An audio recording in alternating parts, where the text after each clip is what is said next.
Hello students, good morning.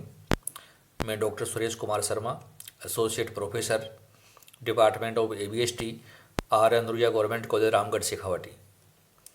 प्रिय विद्यार्थियों, आज हम पढ़ रहे हैं मेजर्स ऑफ डिस्पर्सन और उसमें मेरा थर्ड लेक्चर है क्वार्टाइल डेविएशन, अर्थात चतुर्थक विचलन क्या है और इसका गुणांक कैसे ज्ञात करते हैं, ये हमें सीखना है।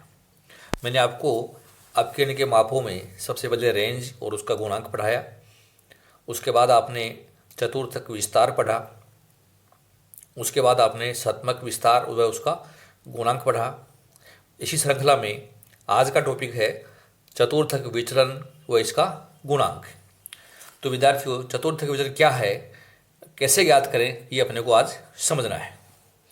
चतुर्थक विचलन तृतीय और प्रथम चतुर्थकों के अंतर का आधा होता है। जैसा कि मैंने लिखा है, अंतर चतुर्थक विस्तार का आधा मूल्य चतुर्थक विचलन होता है। अर्थात हमारा Q3 और जो Q1 हम ज्ञात करते हैं, उनके अंतर का यदि हम आधा कर दें तो चतुर्थक विस्तार कहलाता है। अर्थात quartile division equal to Q3 minus Q1 divide by 2। यहाँ Q3 मीन्स है थर्ड क्वार्टाइल और Q1 मीन्स है फर्स्ट क्वार्टाइल, जो मैंने आपको स्टैटिस्टिकल एवरेजेस टॉपिक में आपको अच्छी तरीके से समझाए थे। और इसका कोफिशिएंट कैसे ज्ञात करिए, भी अपने को समझना है। Coefficient of quartile division equal to Q3 minus Q1 divide by Q3 plus Q1। अर्थात दोनों चतुर्थकों के अंतर में दोनों चतुर्थकों के योग का यदि भाग दे दें तो चतुर्थक विचलन गुणांक आ जाता है। तो हमने पढ़ा था कि हमारा क्वार्टाइल डेविएशन है, ये तो हमारा निरपेक्ष माप है, और हमारा कोफिशिएंट ऑफ क्वार्टाइल डेविएशन ये सापेक्ष माप है। हमें दो श्रेणियों की तुलना करनी है तो हम निरपेक्ष माप से नहीं करके सापेक्ष माप से तुलना करते हैं। अर्थात जिस सीरीज में कोफिशिएंट ऑफ क्वार्टाइल डेविएशन कम होगा उस सीरीज को हम अधिक समित मानते हैं। तो चतुर्थक विचलन और की गणना हम कैसे करें, ये हम इसको पढ़ते हैं। विद्यार्थियों, इसे अर्ध अंतर चतुर्थक विस्तार भी हम कहते हैं और उसका गुणांक भी इस तरीके से हम ज्ञात करते हैं। तो अलग अलग सीरीज में, चाहे वो इंडिविजुअल सीरीज हो, चाहे डिस्क्रीट सीरीज हो, चाहे कंटिन्यूस सीरीज हो, हम क्वार्टाइल डेविएशन कैसे ज्ञात करें, ये हमें आज को आपको समझना है। अभी मैं एक क्वेश्चन आपके सामने ले रहा हूँ। Calculate quartile deviation and its coefficient. Sales दे रखी है रुपीज इन लाख्स, 10, 14, 16, 21, 21, 20 और 15। स्टूडेंट्स, आप देख रहे हैं ये जो क्वेश्चन है ये हमारी साइज दे रखी है मैंने आपको, और ये एक इंडिविजुअल सीरीज है क्योंकि इसमें किसी प्रकार की कोई फ्रीक्वेंसी नहीं है। और ये जो सेल्स वैल्यू दे रखी है रुपीज लाखों में, ये हमारी इस सीरीज की साइज है। हमें इसमें क्वार्टाइल डिवीजन निकालना है। तो क्वार्टाइल डिवीजन निकालने के लिए पहले हमें Q3 और Q1 निकालना होगा और फिर उनके अंतर में 2 का भाग देकर हम क्वार्टाइल डिवीजन याद करते हैं। तो कैसे गणना करें, ये आपको आज समझना है। सबसे पहले हम हमारी सीरीज को हम देख रहे हैं कि कभी संख्या ज़्यादा है, कभी कम हो गई है, तो हम इसको असेंडिंग ऑर्डर में करते हैं। तो मैं यहाँ सेल्स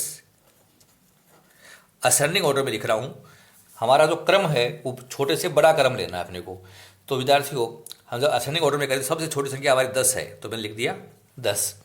उसके बाद आप देख रहे हैं 14 है, तो मैंने लिख दिया 14। फिर है 15, तो ये मैंने 15 लिख दिया। अब आप देख रहे हैं 16 है, तो मैंने 16 लिख दिया। अब 20 है, तो ये 20 आ गया।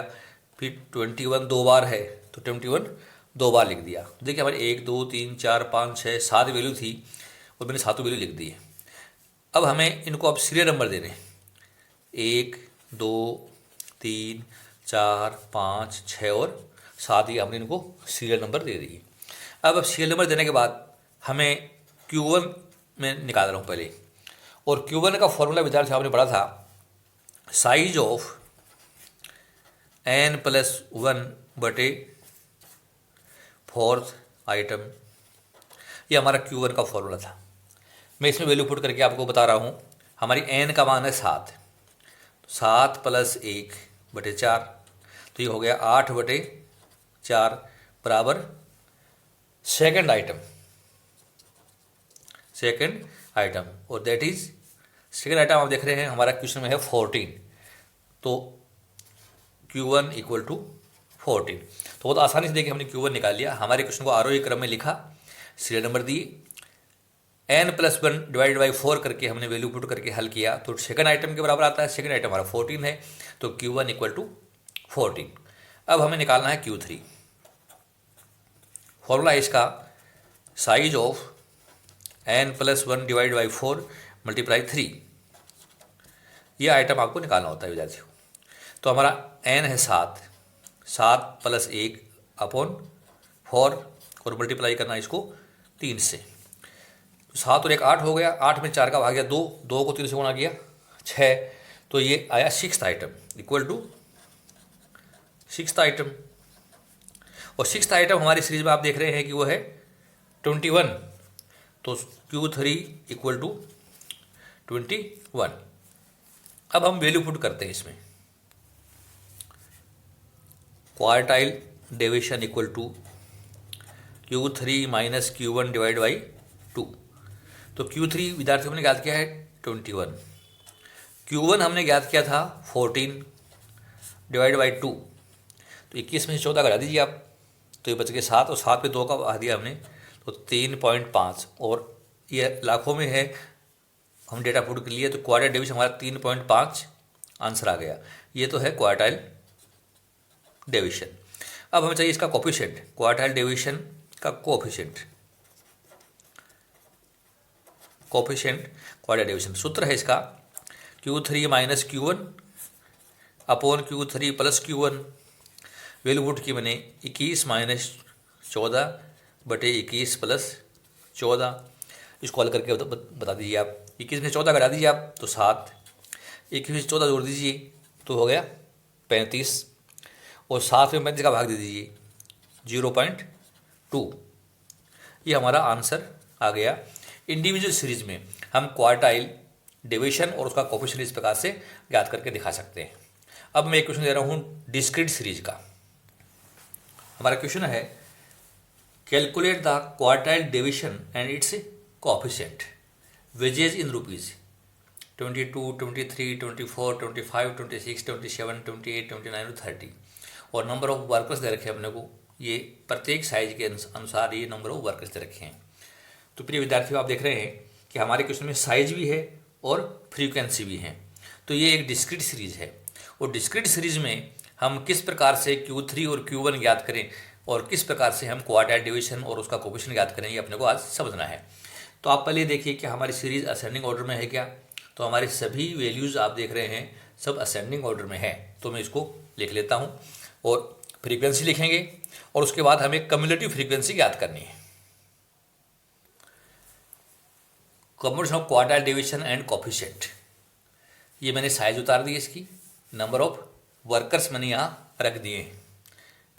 हमें निकालनी है CF। तो देखो पहली CF हमारी आएगी 5, 5 में हम 9 जोड़ दीजिए तो ये हो गया 14 है। 14 में 13 जोड़ दो तो ये हो गई 27, 27 में 20 जोड़ दो तो 47, 47 में आप 10 जोड़ दीजिए तो ये हो गया 57, 57 में 8 जोड़ दीजिए 65, 65 में 11 जोड़ दो तो 76 हो गया। 76 में आप 17 जोड़ दीजिए तो ये 93 हो गया और इसमें 7 जोड़ दीजिए तो ये हो गया 100। तो हम कह सकते हैं कि n इक्वल टू 100। हमारा आवर्तियों का योग भी 100 है। हमें पहले ज्ञात करना है Q1। Q1 ज्ञात करते हैं। सूत्र है हमारा साइज ऑफ n+1 बटे 4th आइटम, ये आपने पढ़ा है।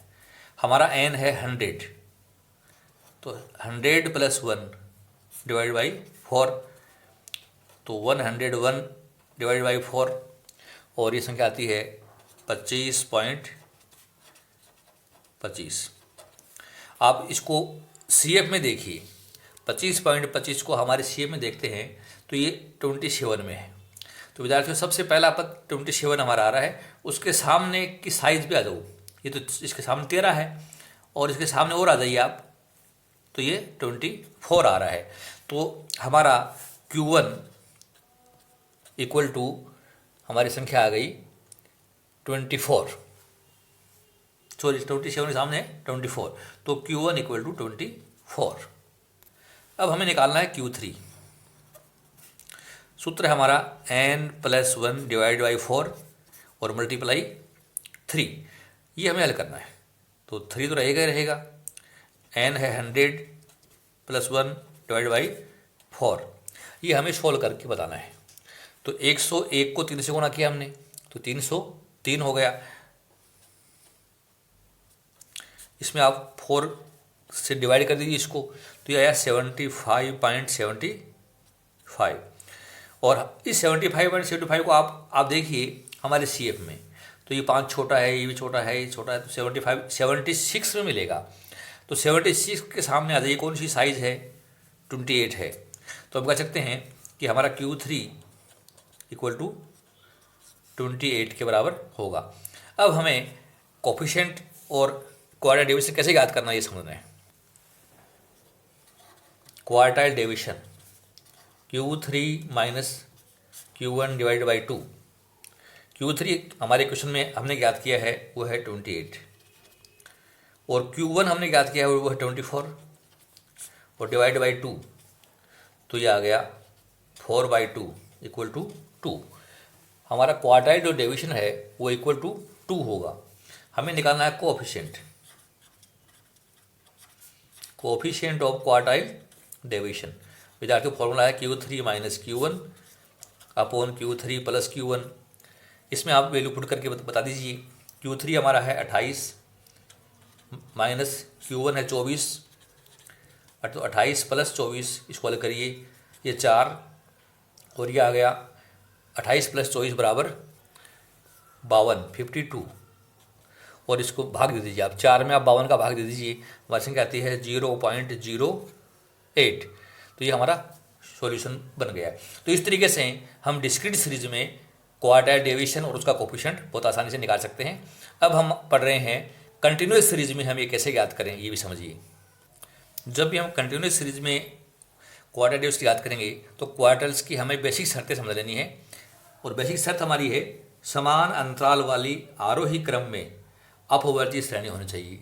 अर्थात यथासंभव हमारी जो सीरीज है वह इक्वल क्लास इंटरवल वाली हो, असेंडिंग ऑर्डर में हो, और एक्सक्लूसिव सीरीज के रूप में हो।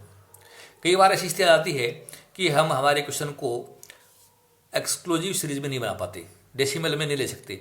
तो अगर ऐसा है तो हम फिर इसको समावेशी श्रेणी के रूप में हल कर लेंगे, कोई दिक्कत इसमें नहीं आती है। और अगर हमारे असमान वर्गांतर हैं तो असमान वर्गांतर की दशा में संबंधित समूह के वर्गांतर का उपयोग किया जाता है। मान लिया आपने सारे प्रयास कर लिए, वर्ग समान नहीं हो रहे हैं, तो घबराने की कोई ज़रूरत नहीं है।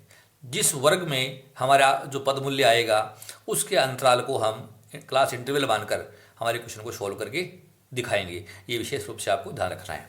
तो मैं एक क्वेश्चन ले रहा हूँ, find out quartile division and its coefficient. हमें x के रूप में साइज दे रखी है और f दे रखी है अपने को। विद्यार्थियों आप देख रहे हैं कि हमारी सीरीज जो है कंटिन्यूस है, क्योंकि ग्रुप बने हुए हैं इसमें 1 से 9, 10 से 16, 17 से 24 इस पर ग्रुप बने हुए हैं। और हम ये भी देख रहे हैं कि प्रत्येक वर्ग का उच्च बिंदु और अगले वर्ग का निम्न बिंदु समान नहीं है। 16 और 17 है, 24 और 25 है, इसका उच्च 30 है, ये 31 है। अर्थात ये हमारी समावेशी श्रेणी है। तो मैंने जो शर्तें बताई उन शर्तों देखिए, समान अंतराल होने चाहिए। तो हमारे अंतराल को 1, 10 ये दे रखे हैं अपने को, तो अंतराल भी हमें देखने समान होने चाहिए। पहली शर्त तो ये है। नहीं आते हैं, असमान है तो असमान के रूप में हल कर लेंगे, इसमें घबराने की हमें कोई आवश्यकता नहीं है। तो यहाँ देखो अंतर आप 1 से 9 है, ये अंतर 6 का ही है, यहाँ 8 का अंतर है, यहाँ 5 का ही अंतर है, यहाँ आप देख रहे हैं कि अंतर 7 का है, यहाँ अभी अंतर आ रहा है, यहाँ 3 का ही है। तो हमें घबराने की आवश्यकता नहीं है। असमान अंतराल हैं तो जैसा है उसी रूप में हम इसको हल कर लेंगे। लेकिन अपवर्जीय इसको हम जरूर बनाएंगे, अपने को ध्यान रखना है। तो प्रत्येक वर्ग के निम्न बिंदु और अगले वर्ग के उच्च बिंदु में 1 का अंतर है, तो 1 का आधा करेंगे हम, और लोअर लिमिट में आधा घटाएंगे, अपर लिमिट में आधा जोड़ेंगे, और इसको हम अपवर्जी के रूप में लिख लेते हैं। तो हमने देखो 1 में से आधा घटाया तो हमारी संख्या बचेगी 0.5, और आप 9 में आधा जोड़ दिया तो ये हो गया 9.5। अब इस पर आधा घटाया, 9.5 आधा जोड़ दिया तो ये हो गया 16.5। यहाँ आधा घटाओ, 16.5 आधा जोड़ दिया तो ये हो गया 24.5। इसमें से आधा घटाओ, 24.5 30.5। इसी प्रकार से हम ये सीरीज कंप्लीट करेंगे। तो ये हमारी सीरीज बन गई, अपवर्जीय श्रेणी बन गई है, एक्सक्लूसिव सीरीज हो गई। फ्रीक्वेंसी उतार लेते हैं हम। पहले 4, 9, 12, 8, 9, 6 और 2। हम इनसे बनाएंगे CF। तो पहली CF हमारी 4, 4 में 9 जोड़ दिया तो ये हो गया 13, 13 में 12 जोड़ दिया 25, 25 में 8 जोड़ दीजिए तो ये हो गया 33, 33 में आप 9 जोड़ दीजिए तो ये हो गया 42, इसमें आप 6 जोड़ दीजिए तो 48, 2 जोड़ दीजिए तो 50। तो हम कह सकते हैं n = 50। तो ये हमारी एक कंटिन्यूस सीरीज बन गई। और ये सीरीज जो है ये असमान अंतराल में है, लेकिन आरोही क्रम भी है और अपवर्ज्य भी हमने बना ली है। अब हमें इसमें Q1 और Q3 ज्ञात करने हैं। Q1 निकालना है n/4। n है 50, 50 में 4 का भाग दो तो ये 12.5। 12.5 को आप CF में देखिए तो इस 13 मिलेगा। तो इसके सामने कौन सा वर्ग है? 9.5 से 16.5। तो फर्स्ट क्वार्टाइल ग्रुप ये तय कर लिया हमने। 12.5 इस 13 में था तो फर्स्ट क्वार्टाइल है 9.5 से 16.5। अब हम इसका सूत्र लिखेंगे L1 + I/F Q1 - C। इसमें हम वैल्यू पुट कर देते हैं। वैल्यू पुट की हमने तो 9.5। आई आप देखिए 9.5 और 16.5 में कितना अंतर है? तो ये अंतर है 7 का, अर्थात जिस ग्रुप में अंतराल है वही लेना है 7 का। F है इसकी 9। Q1 आपने ज्ञात किया है स्मॉल Q1 12.5 और इससे पहले वाले वर्ग की CF है हमारी 4। हमें विद्यार्थी ये सॉल्व करके दिखाना है। तो 9.5 हमारी बेसिक संख्या थी, प्लस का चिन्ह है 7 इंटू इसमें से 4 घटा दिया हमने 12.5 में से तो ये 8.5 डिवाइड बाई 9। इसको मैं हल करके बता रहा हूँ। 9.5 तो रहेगा 9.5 प्लस अब आगे वाले इसको हल कर लीजिए आप। 7 को गुणा करना है 8.5 से और आप इसमें 9 का भाग दे लीजिए तो ये संख्या आती है हमारी 6.61। 6.61 और हमने इनका योग कर दिया तो Q1 बन गया 16.11। हमारा एक Q1 आ गया 16.11। जाते अब हम निकालते हैं Q3। Q3 निकालने का फॉर्मूला है n/4 को मल्टीप्लाई करना है 3 से।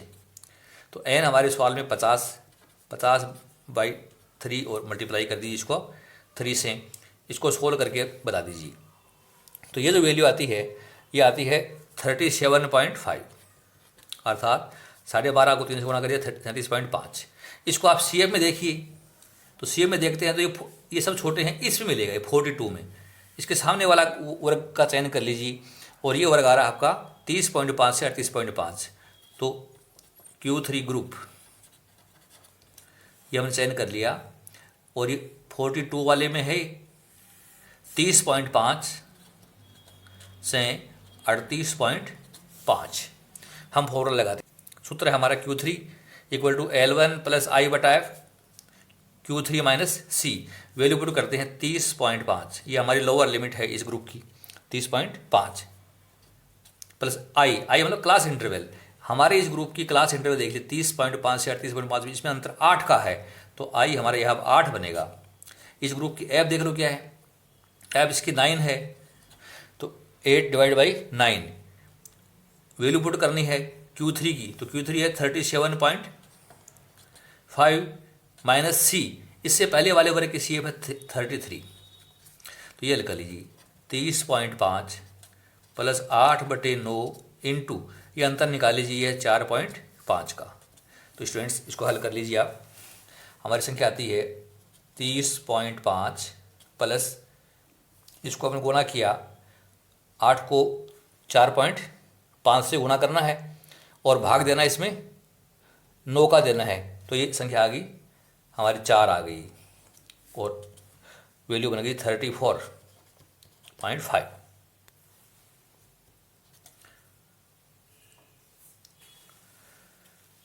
अब हमें क्वार्टाइल डेविएशन ज्ञात करना है। फॉर्मूला Q3 - Q1/2 और Q3 हमने ज्ञात किया स्टूडेंट्स वो है 34.5 और Q1 हमने ज्ञात किया है वो है 16.11। 2 का भाग दे दीजिए, दोनों के अंतर में 2 का भाग देना है, तो 18.39/2 इक्वल टू 9.195। ये हमारा क्वार्टाइल डिवीजन आ गया। हमें निकालना है coefficient of quartile division, Q3 plus Q1 Q3 minus Q1 Q3 plus Q1। तो वैल्यू पुट कर दीजिए, 34.5 माइनस 16.11, 34.5 प्लस 16.11, दोनों के जोड़ में और अंतर में और योग का भाग दे दीजिए। तो ऊपर की संख्या है 18.39 जो हमने यहाँ ज्ञात की थी, दोनों का योग किया तो आता है 50.61। इसको सोल्व कर दीजिए, 0.36। It is our coefficient of quartile division. तो इस तरीके से हम चतुर्थक विचलन और उसके गुणांक की गणना करके दिखा सकते हैं। आपके लेक्चर समझ में आया है तो इसको आप अवश्य अपने साथियों में शेयर कीजिए, मेरे चैनल को सब्सक्राइब कीजिए। अगले लेक्चर में आपको मैं मीन डेविएशन क्या है और उसकी गणना कैसे करेंगे ये आपको सिखाऊंगा। मेरे लेक्चर आप निरंतर देखते रहिए। आपने लेक्चर ध्यान से सुना, थैंक यू सो मच।